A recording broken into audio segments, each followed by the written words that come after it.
បងឃើញអូនដើរកាត់មុខបងក្រោមមេឃដែលកំពុងតែធ្លាក់ភ្លៀងគេកាន់ដៃអូនយ៉ាងណាដូចជាអ្វីដែលបងធ្លាប់បានធ្វើក្នុងចិត្តហាក់ដូចជាមានថ្ម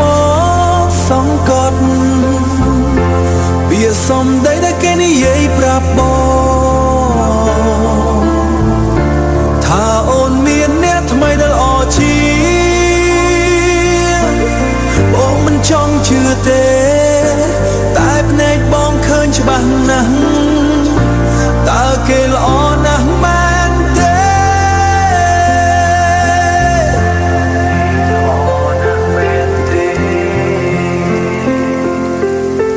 ទើបអូនដាច់ចិត្តចោលបងទៅយ៉ាងលឿនតើគេស្រឡាញ់អូនខ្លាំងប៉ុណ្ណាខ្លាំងដល់កម្រិតណាតើគេអាចមើលថែអូនរហូតទេបេះដូងបងកំពុងតែស្រែកសួររកចម្លើយដែលគ្មានអ្នកប្រាប់គេថាគេជាមនុស្សដែលអូនត្រូវការគេមានគ្រប់យ៉ាងដែលបងមិនអាចផ្ដល់ឲ្យបងគ្រាន់តែជាអ្នកធ្វើដំណើរម្នាក់ដែលដើរខុសផ្លូវចូលក្នុងជីវិតអូនឥឡូវបងឃើញអូនញញឹមស្នាមញញឹមដែលបងមិនដែលបានឃើញយូរហើយបងចង់ស្អប់អូនតែបងធ្វើមិនបាន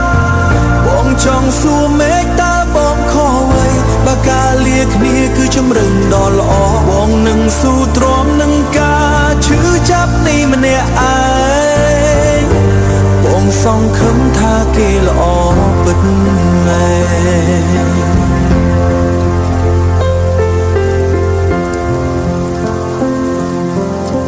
សូមឲ្យអូនជួបតែសង្គល់